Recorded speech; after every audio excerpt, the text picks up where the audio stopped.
Welcome, everyone, back to the Your Purposeful Life podcast. I'm your host, Adrian Starks, and it is here where we are changing the conversation around purpose, and we want to help you shape your purpose your way.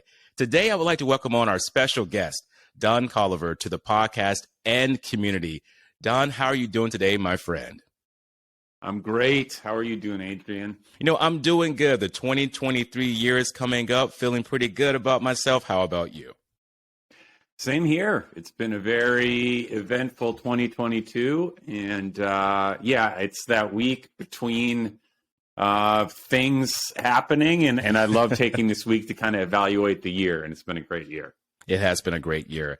And the fact that it's been a great year, we're going to help this become a really good 2023 year because you have some things you're going to be helping us with today when it comes to communication in the workplaces. And for our audience listening, even if you feel like you can't be a public speaker, and I think we're all public speakers, but to do it in a way that is effective and do it in a way that comes across clear, Don's going to show us today some tips on how to deal with the anxiety behind public speaking.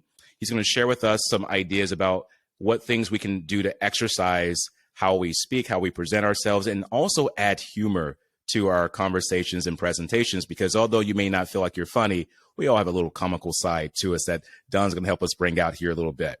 But speaking of Don is a former blue man and professional clown turned communicator, trainer, and pro speaker. And we're going to talk about his journey today and how he discovered being a clown and how that turned into this amazing work he's doing with people across the world when it comes to helping with professional speaking. Now, I want to give you a special note here about public speaking. And once I said this before, when you become an effective communicator, it's not only good for your business and the people you work with, it's also good for your relationships. So I don't want you to be discouraged and say, well, I don't want to speak professionally. This conversation can help change some things for you. So I encourage you to stay on, to listen, and to share this episode with everyone that you know. And speaking of that, the Your Purposeful Life podcast is available on all podcast platforms. So make sure you go and download it, subscribe, and to share this with everyone in your circles, and to go and subscribe to our YPL community on our YouTube channel. Now, getting back to Don has quite a bit here that I want to say about him today, and this is why I was excited to have him on the show. Don Colliver teaches popular public speaking courses internally at Google and around the world. He leads improv, clown, and sketch comedy classes for the Berkeley Rep School of Theater and speaks professionally for Fortune 500 companies, including Adobe, Cisco, and Medtronic. Don has performed with the Blue Man Group, toured internationally as a theatrical clown for contemporary circus Spiegelworld, and is listed in the Cirque du Soleil performer database. That's big. Don's mission is to help every communicator profoundly impact their audience through the power of authenticity, listening, and play, the secrets of a clown. He recently released a #1 best-selling Amazon book entitled Wink, Transforming Public Speaking with Clown Presence. Don, welcome to the show today, my friend.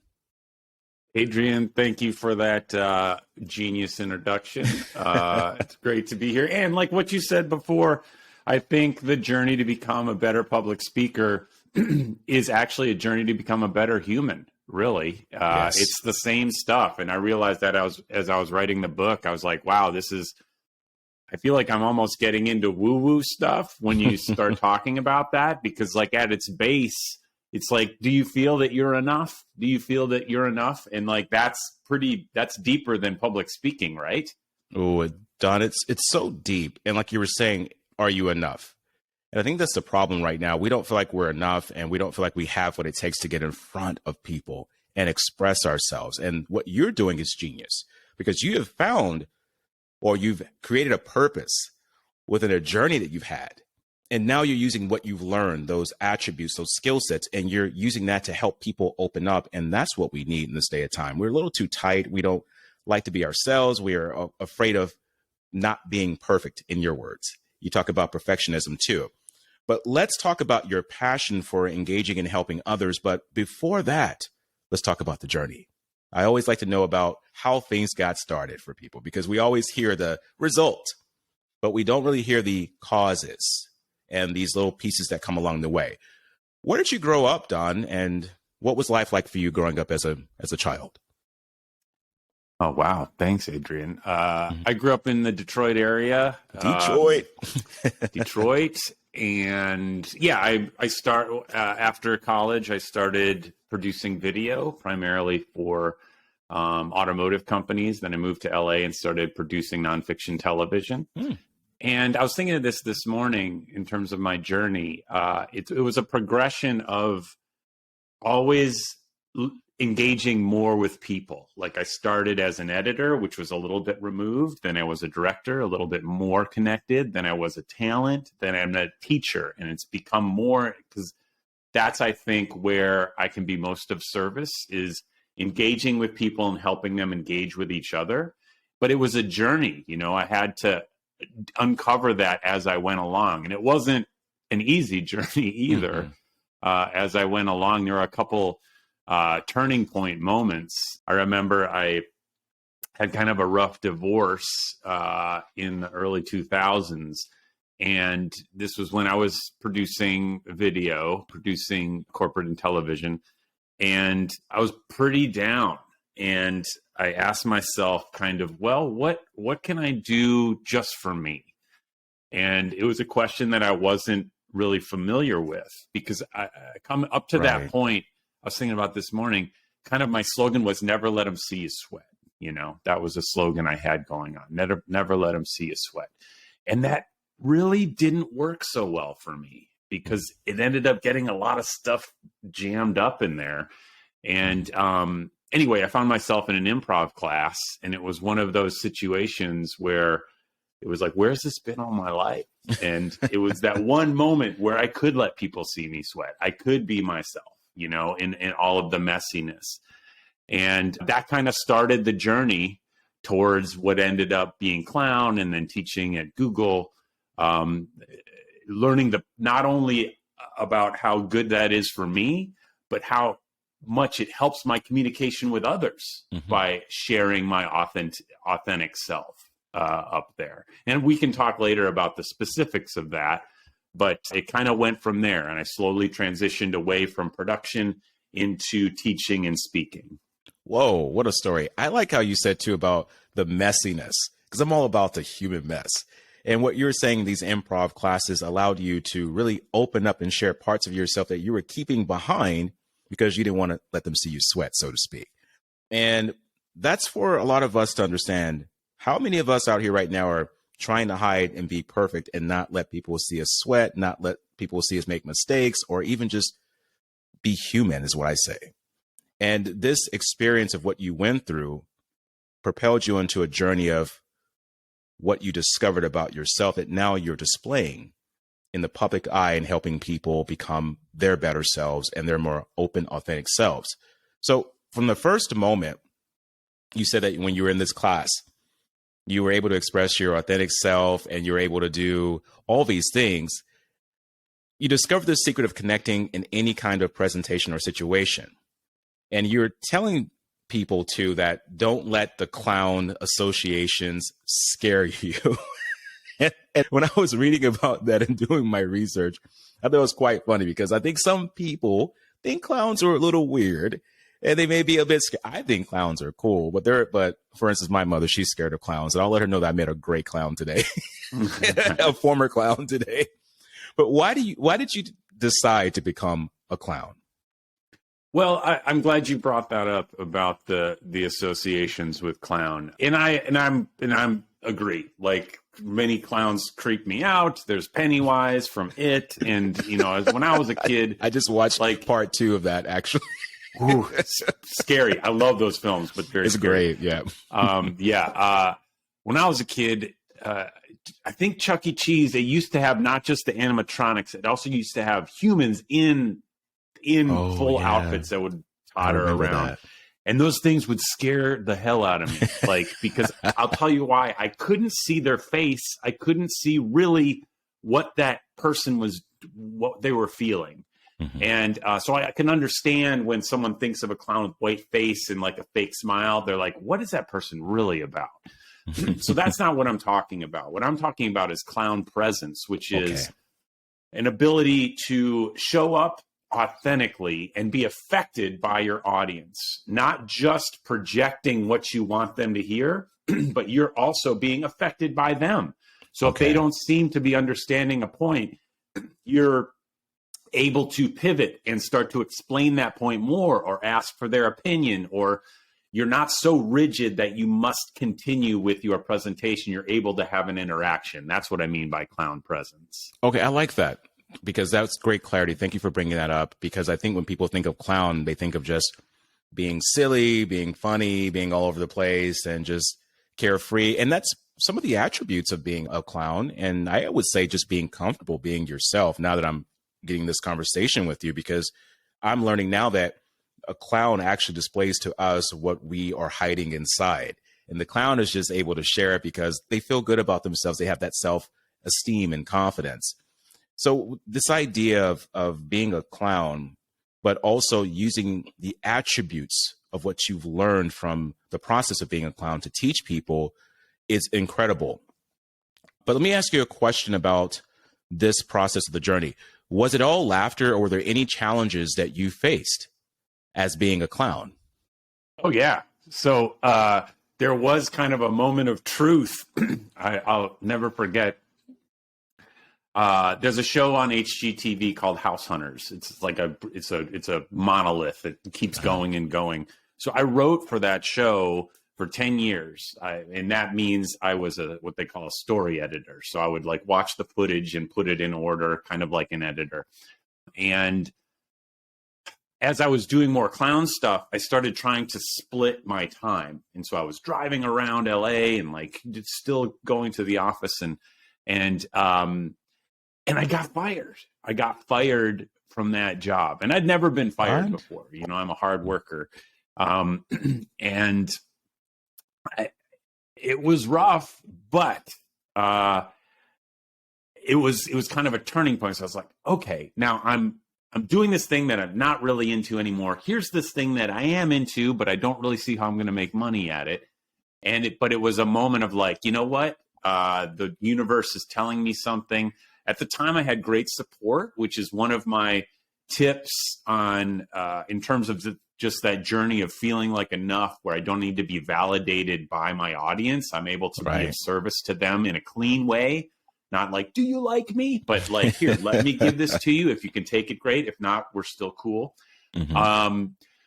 I had a great spiritual community, and you know, I don't subscribe to any one particular one or push any kind of spiritual community, but I do encourage some kind of spiritual development in folks, because what it does is it gives you an ability to kind of step outside yourself, observe yourself, see how you're doing without being all in your own emotions. And so that's what I got. And I also had a great support system. So I was able to transition out of that job and start pursuing clown work specifically. So that was kind of a tough moment. And I'm glad that you shared this with us, because when people think of clowns, or a lot of people, they'll probably think of, oh, they're just having a great time, having fun, and there's no worries. And I wanted to share the light of also the challenges of what it is to be as you are, and these unexpected changes that come up in this journey, like you getting fired. You know, no one expects that to happen, but it happens, and it happens to a lot of us. And when it does, what do you do about it? You know, how do you find yourself within that moment in time, and then not just find the light at the end of the tunnel, but notice that there is one still there. A lot of people just turn their head and they're like, oh, there's no light, it's over. But you find that purpose within the tunnel. Now, you also did you did Blue Man as well. And how long were you a Blue Man? And did this have an impact also on your presentation skills? Excuse me. Well, Blue Man, I consider, is absolutely a version of clown. Okay. And I was kind of doing it all simultaneously. Blue Man is a very rigorous training process. I was in drum school for about a year. Because you need to be a very fast drummer to be in Blue Man. And then there was like a few months I was actually in New York working with those folks. But I was splitting the time because I was also on the North American tour of the Spiegel World show called Empire, and I was the host clown for like an 800-person in the round tent every night, and they would do circ acts in the center. And that was more, I was interacting with the audience. I was engaging with them. I was doing acts and things. Whereas Blue Man is, of course, you're silent. You need to, here's the interesting thing, just to get nerdy on clown stuff. So Blue Man, you need to become completely neutral, because each of those beings looks exactly like the other ones, right? In fact, in a show, they sometimes switch out performers mid-show, and the audience doesn't even know it, because they are so neutral. They move their shoulders the same. They walk the same. And my challenge is I'm just a weirdo. Like, I move weird. I have long, lanky arms. And it was a lot easier for me to be a clown as like my own version of a character than to fit myself into that box of a Blue Man. So I actually had more fun when I was being this host character, because I could be myself and improvise a little bit more. Wow. And I like how you said too, they switched out, because a lot of people, when they see the Blue Man, they don't notice that. It's like, oh yeah, there's a totally different person here, but they're doing the same movements. And keeping your identity within that is what I'm learning from you right now, Don, is that although you all look the same, you still had something different about you that was different from the next person, that allowed you to shine a different way. And that's what I can see now that you're bringing to us, showing us that although we may be similar, there's something about us that we can stand out from. And you're going to help us with that. And that's amazing. And rolling into helping, let's talk about the two fears that people have the most when it comes to life. They fear death, and they fear public speaking. Out of all the things. Now, the deaf, I can understand. The public speaking is a little bit different. And so you talk about helping people relieve stage fright. But what I also want to know about you is, why do you think public speaking is such a big concern and fear for people these days, or has been? Oh, gosh. Well, it's such a perfect it's like a boiling down of all of our fears of being judged in one perfect moment. It's judged. Like, how can I be judged by as many people at one time in the shortest amount of time possible? Well, why don't I get up and give a 5-minute speech in front of 30 people when they all can judge me? And there's no way I can shift off the attention. All the attention's on me.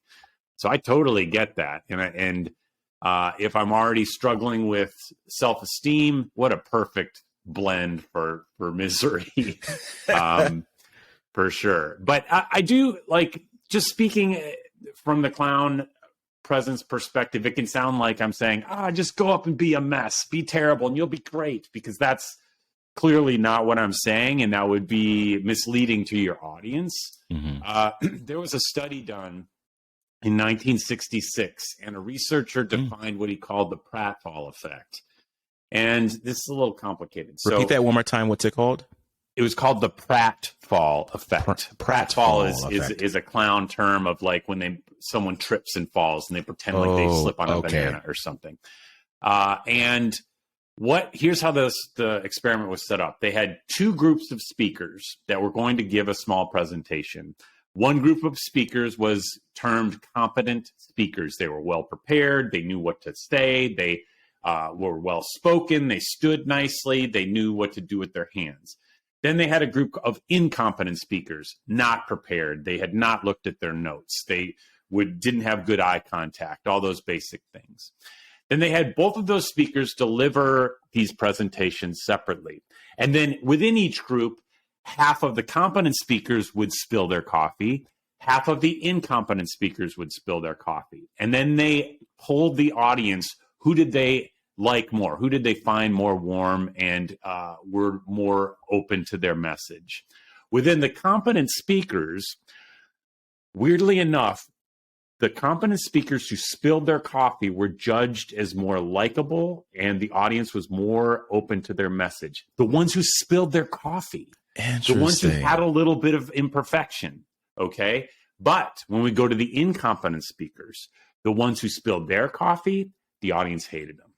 So the takeaway is, prepare as much as you can, then go in and let it go.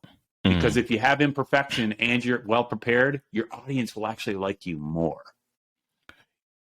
That is powerful. So that study was done in 1966. 1966, and the guy's name was Aronson, Aronson. If anybody wants to look Yeah, it I'll up. put it in the show notes here for all my curious researchers out there. If you're like me, like I'm going to go and read that article. It reminds me of when I did a talk back in 2018, and I had prepared for 5 months for this talk. It was a TEDx style talk, and I was backstage getting my lavalier mic put on. I was ready. I was like the second speaker. I was 2 speakers behind on the speaker that was on stage, so I thought I had plenty of time. And I'm getting there, and they're putting everything on. They're doing a little bit of the makeup, etc. And all of a sudden, the producer says, "And now we welcome Adrian Starks to the stage." Oh my gosh. And I'm back behind the stage. I'm on the opposite end of where I should be, entering. And then the technician on the opposite side yells at me, and he says, "Adrian, you have to go." And it was like slow motion, like, and I was like, oh my goodness. So they threw on my mic, and I had to run across that backstage. No one saw me running. And then you just hear the audience clapping. And there was this moment of like awkward clap, like, is he going to come out here, or did he fall down stage? Did he pass out? And I turned the corner, finally composed myself. And then I shake the producer's hand. He whispers, he goes, "I'm so sorry. I called your name out." And I whispered to him, I said, "That's okay. My talk is about changes and challenges. So I have to live up to that word."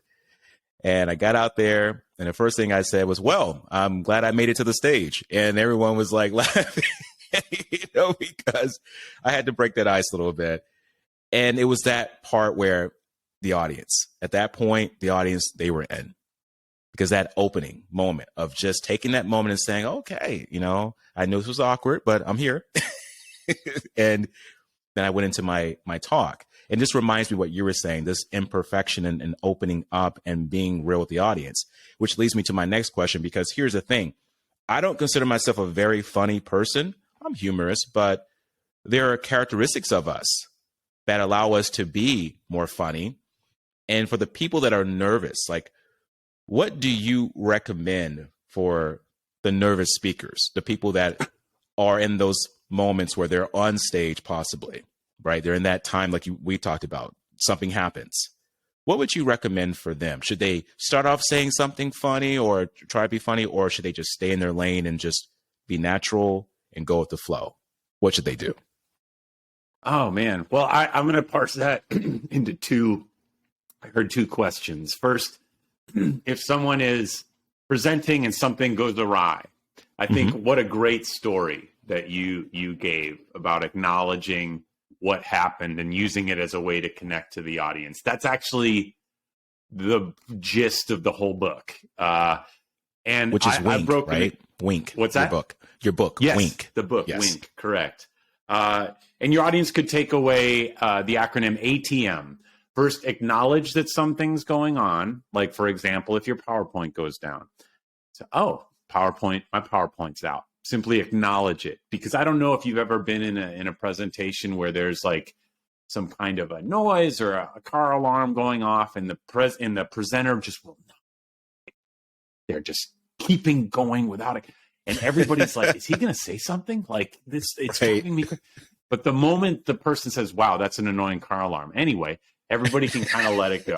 So first, acknowledge it. Secondly, take responsibility, just like you did.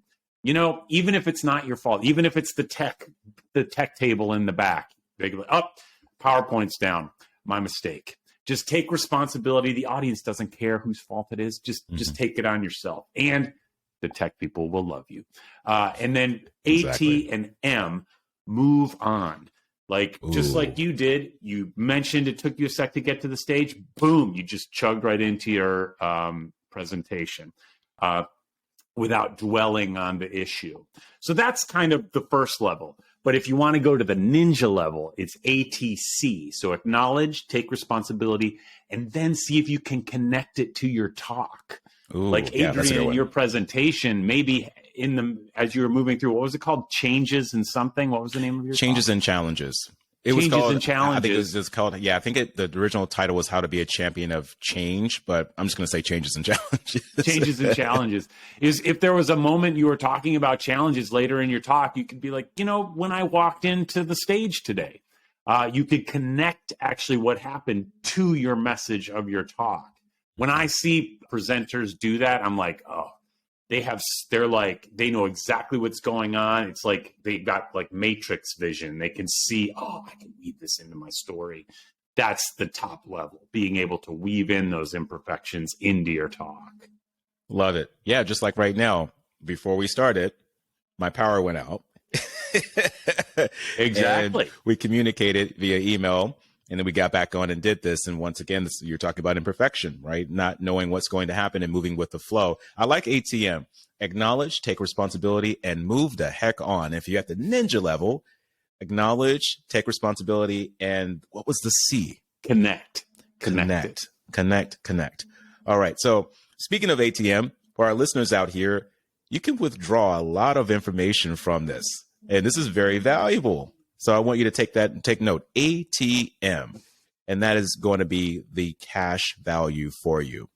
So what are some tricks, Don, that people can do to add humor to their presentation? Now, you gave us some insight about being nervous and what to do and how to kind of deal with that. But I've understood too that people don't want just information. If they can do that, they can go on Google. These days, people want connection. And for our listeners, like you just mentioned, that ATC connect, this connection comes from being open. For a person that's not funny, or they don't think they're funny, or they don't think they have jokes. I think that's the problem too. They think they have to have jokes. What can they do to add humor to their presentation? Yeah, thanks for saying having to add jokes. I don't do that. People don't worry about it. Tell a joke today.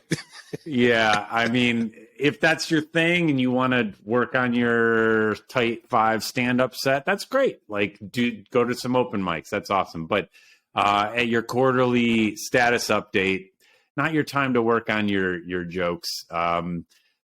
Primarily because it feels like the low-hanging fruit in those kind of situations is to either make fun of your audience or make fun of something your audience cares about, and which is absolutely a no-no ever in presentations. Never do that.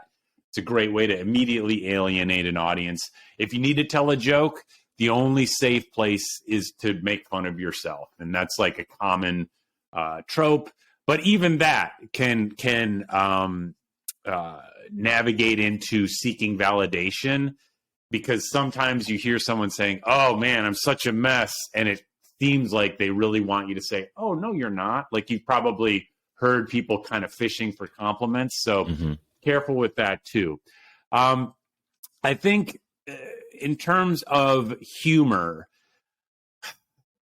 the classic structure of humor is setting up a pattern and then surprisingly breaking the pattern. That's basically what a joke is.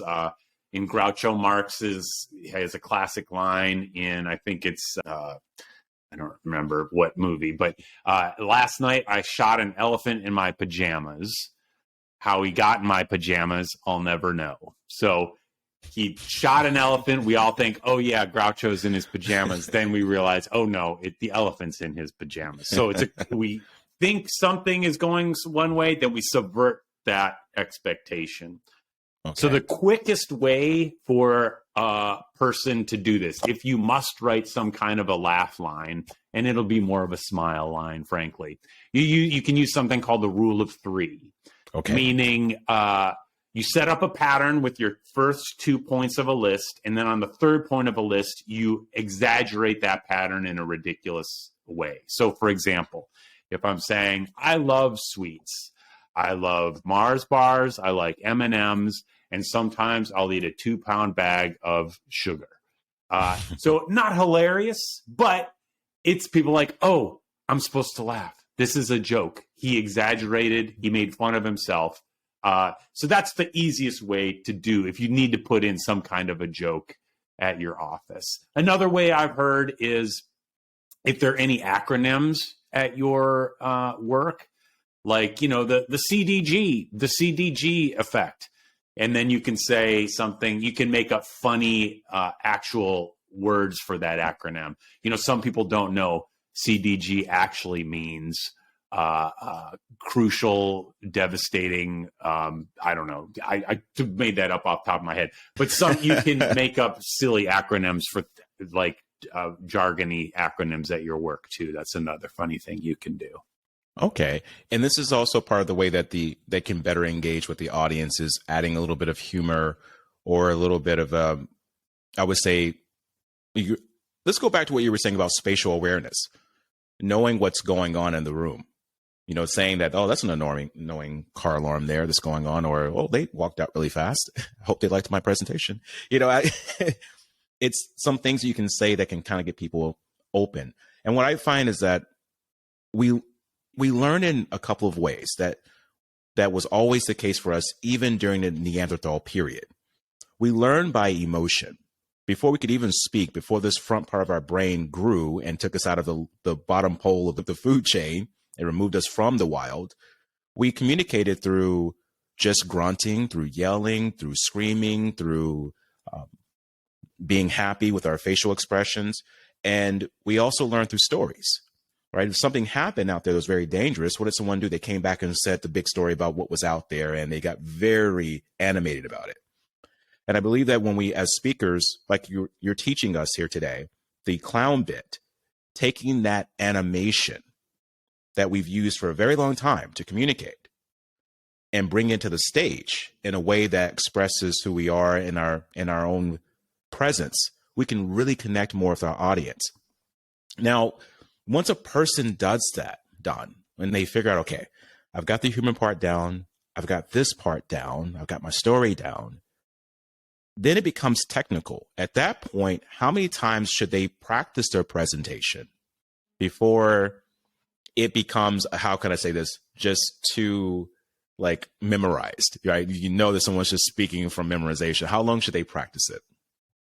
Yeah, what I tell my students, in the perfect world, 5 to 7 run-throughs, like without stopping. Even if you have a hiccup, just keep going. Okay. But in reality, a lot of people don't have that kind of time if they're like crashing for a presentation or something. In a perfect world, for one of those there's 2 specific things to do in one of those 5 to 7 run-throughs. The first one is do it with very exaggerated physical motions. So this is a good one. Close your door. Make sure nobody can see you because you'll look like a crazy person. But as you're going through, like really be gesturing and like get up on your couch and like the third point of the budget and like be moving around. And what's going to happen is you're going to find that you actually are moving because you're just forcing it. You're going to find that the moments where natural hand gestures will find themselves, they'll stay in there residually. Because once you really present, of course, you won't be doing that, but you may find that your physicality is a little bit more connected with what you're saying. So do that once in one of those 5 to 7 run-throughs. And then another time, do the same thing, but with your voice.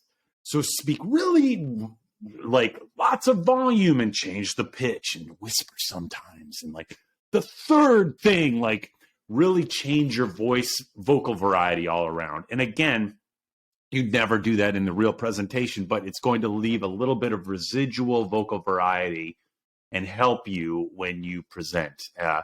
I find a lot of people who get notes from their manager or something, you have a real droning monotone, or they would never say it that mean, but that's kind of what they may get feedback for.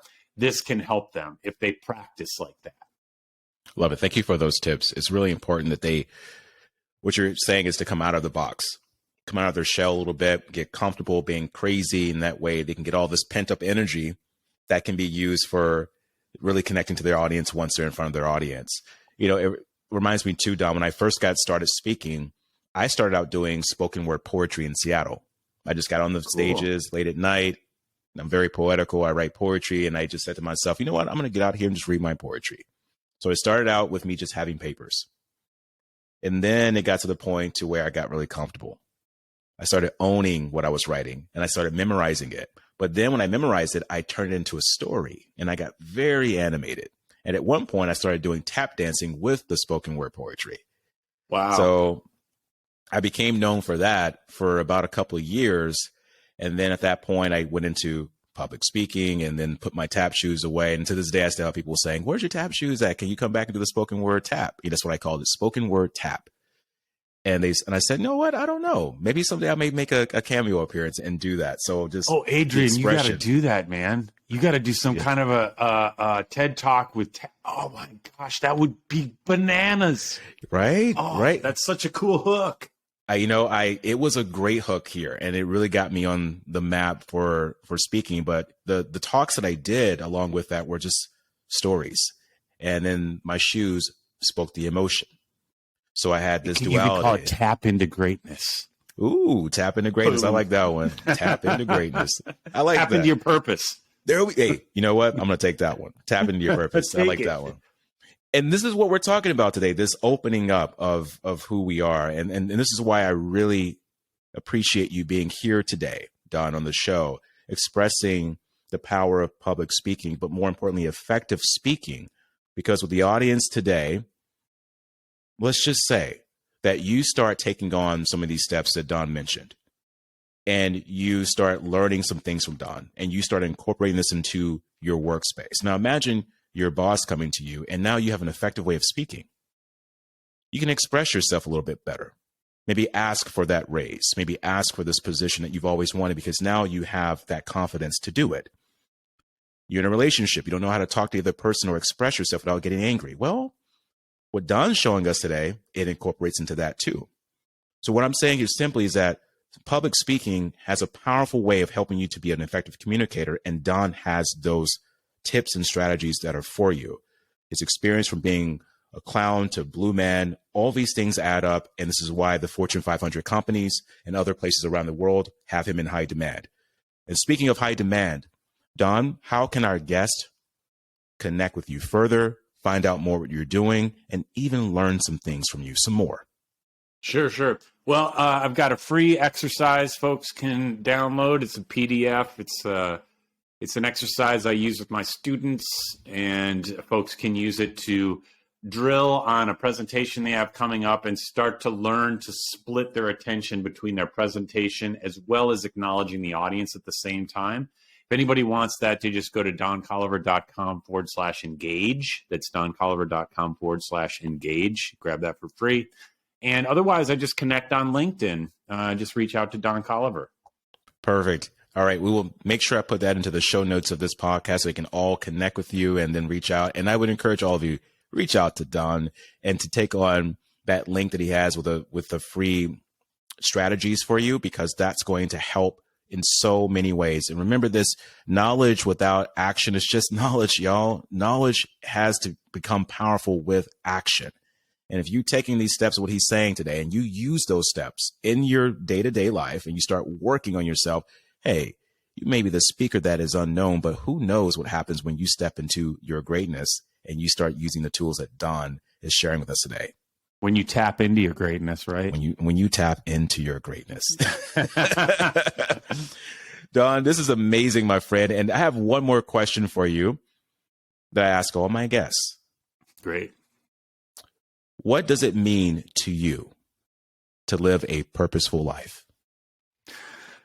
Oh, man, I feel like I've shifted through a lot of purposes without being conscious of it. Like, I got to make money. I got to impress people. And, the only clean purpose for me is being of service. That's the only one where I can go to bed and sleep soundly. And really keep an eye on my motives of like, am I doing this to be of service, or do I have some kind of like reason for doing it? Well said.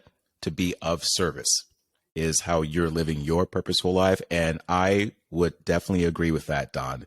You've been absolutely wonderful today. We have to do this again and have another conversation because I really enjoyed it, my friend. Me too. This is a blast. All right. We'll see you next time. Have an amazing, purposeful rest of your week. Thanks, Adrian.